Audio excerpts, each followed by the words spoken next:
Nous voilà arrivés presque à la fin de la formation en présentiel, mais il nous reste encore deux gros sujets que j'attendais avec impatience, à savoir l'accompagnement individuel en cabinet et la création d'un cabinet. Nous avons des cours sur la posture du sophrologue qui est particulière puisque le sophrologue n'est pas psy, mais il doit quand même savoir écouter. Nous apprenons donc des techniques d'écoute active, l'art de la reformulation, du questionnement. Les cours sont ponctués de multiples petits jeux de rôle qui nous permettent d'expérimenter les différentes techniques.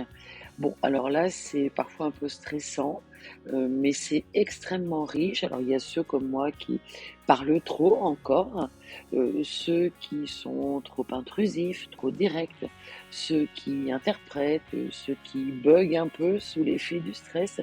Mais en tout cas, c'est vraiment très, très, très formateur et puis, dans tous les cas, ça se passe toujours dans la bonne humeur, dans la bienveillance. Ça donne lieu parfois à des bons fous rires et c'est vraiment très, très sympa.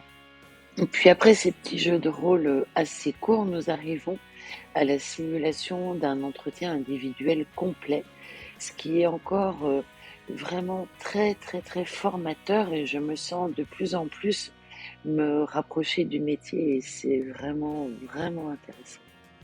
Et tout cela me booste pour mettre en application lors de mon stage individuel et j'ai très très hâte d'y être. Nous poursuivons avec le module d'installation professionnelle qui commence par une phase à la fois d'introspection et d'étude un petit peu de ce qui existe autour de moi. Et moi qui pensais que voilà, être sophrologue, c'était simplement proposer des prestations de sophrologie, je me rends compte que c'est bien plus subtil que ça et que cette phase d'introspection, d'analyse, d'étude va être réellement utile pour pouvoir me positionner, positionner mon offre et proposer des prestations adaptées.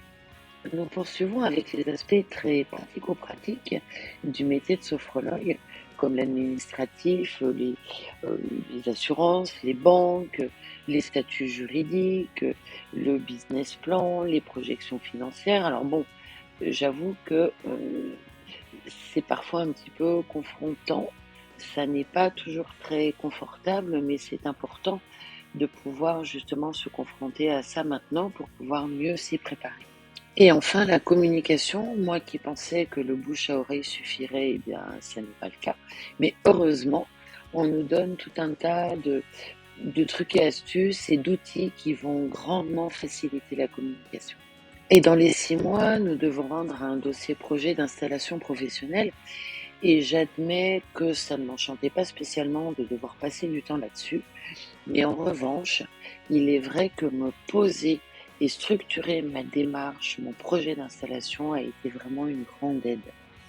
Et voilà, j'arrive presque à la fin de mon parcours de formation en présentiel et je suis un petit peu émue parce que le temps a passé beaucoup plus vite que ce que je pensais et des liens forts se sont créés et je vous retrouve très bientôt pour vous raconter mes stages.